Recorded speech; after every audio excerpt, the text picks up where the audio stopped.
play in Bryant-Denny Stadium, big state rivalry, means to a lot of people.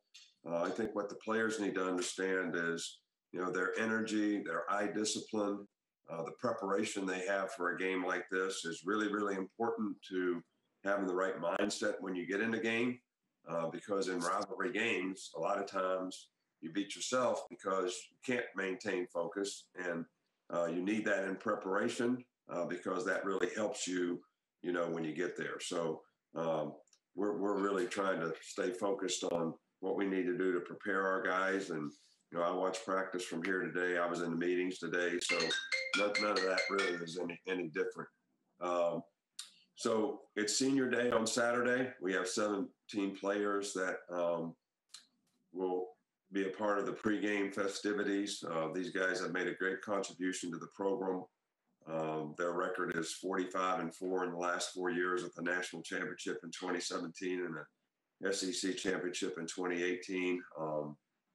They've done a great job of being great ambassadors for the university on and off the field, in the classroom. And most are on track to graduate, so we're very proud of that.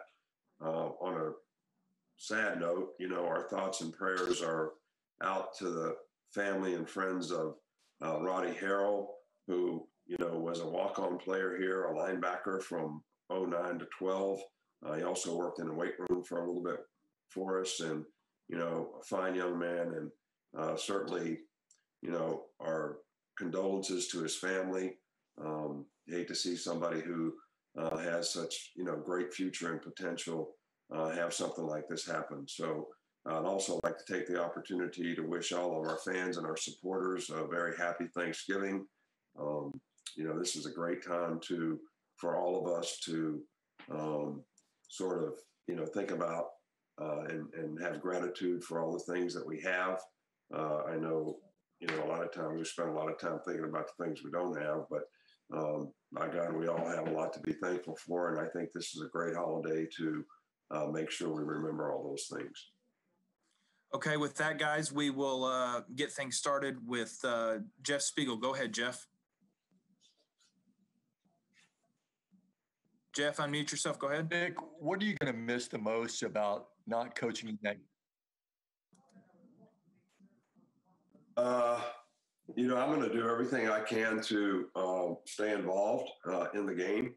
I went through this for 3 days before the Georgia game, but was fortunate enough to test out and have a false positive. So I didn't miss that game, even though I was sort of mentally prepared for it. It's not about me.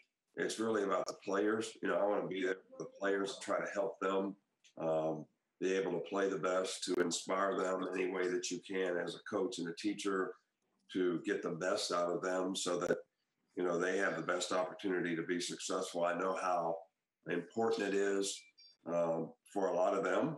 And I know how difficult it is sometimes when you have disruptions to, overcome those. But we have a lot of very capable coaches, and the biggest thing I'm going to miss about it is being with our players, being a part of our team, and helping those players have the best opportunity to be successful.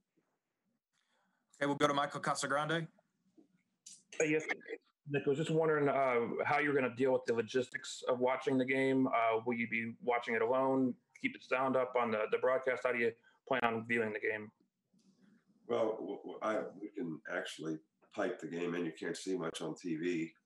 So, we'll get the same, I'll have the same feed that, we take of the game, which is the film that we watch on Sunday. So I'll be able to see a little bit more what's happening, kind of like if you're in the press box type of thing. So I can't really have any communication during the game or at halftime. So, we'll do the best we can to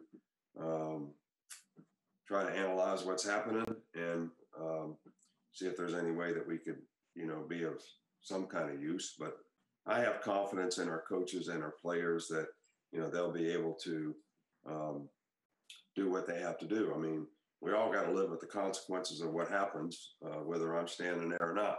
So that's something I hope everybody realizes. Okay, we'll move next to Aaron Suttles with The Athletic. Nick, in terms of great defensive minds that you've worked with or have gone against, what specific challenges does a Kevin Steele defense present? Well, I think, Kevin is just a really sound fundamental. You win with execution.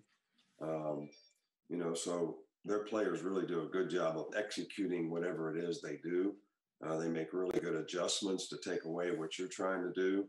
And the players play hard and they play with a lot of toughness. So, and I think those are, all signs of, Kevin's leadership. But it's always a challenge to play against them, that's for sure. And I'm sure it won't be any different Saturday. Okay, we'll go to Dennis Dodd with CBS.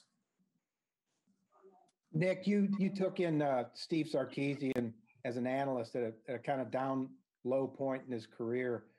How has he remade himself as a coach to the point that, you're kind of trusting him at this point? Well, I mean, Sark has done a wonderful job. I mean, he did a wonderful job when he was here as an analyst. Went on to do what I thought was a pretty good job in Atlanta as coordinator for the Falcons. We were excited to get him back. And, based on the body of work in terms of what our offense has been able to accomplish last year and this year, no one could argue that he's done a fantastic job in terms of developing players, having them well prepared for the game, inspiring them to play with a lot of, kind of effort, toughness, discipline, some of the intangible things that it takes. We all probably contribute to that. I mean, everybody on the team tries to contribute to that, every coach on the team. But he's done a fantastic job. And I think the body of work really speaks for itself. Okay, we got time for two more. We'll go to Jared Oliver. Hey, Coach, I hope you're feeling better soon. Have you been able to speak to the team about the challenges of 2 straight Iron Bowls, having some major adversity with Tua out with a hip injury last year, and then now this year you won't be on the sideline? Have you had an opportunity to talk to the team about overcoming these challenges? Not specifically for this game. I think we've talked about that when we've lost really good players, when we lose them, how it creates an opportunity for somebody else to step up and play well and create value for themselves. And that's, what we did last year when Tua got hurt and Mac had a chance to step in, not specifically for this game. Same thing we did when, Jalen Waddle got hurt at Tennessee. So, the players have tried to respond and done a pretty good job relative to the guys that have taken their place. So, we don't ever want to see anybody get injured, but we also want to be very positive with the players who are remaining in terms of what they can do and need to do to try to perform well, in the game. And we want everybody to be playing 100% in terms of their effort, their toughness, their discipline, focus to execute, all the intangible things that you want to play with. So you can't ask for more than that. So if we can get that out of our players, I'm always, able to sort of deal with whatever the outcome is. And we'll finish up with Tony Tsoukalas. Tony, go ahead. Okay, well, we can't hear you, Tony, so we're gonna have to wrap up. Coach, I know you've got things to do. I appreciate your time. Okay, guys, thanks so much. I appreciate you. Appreciate everyone's concern out there for me, but I'm doing fine. Thank you. And I wish everybody another happy Thanksgiving. Thank you. Thanks, Nick. Thanks, Josh. Thanks, guys.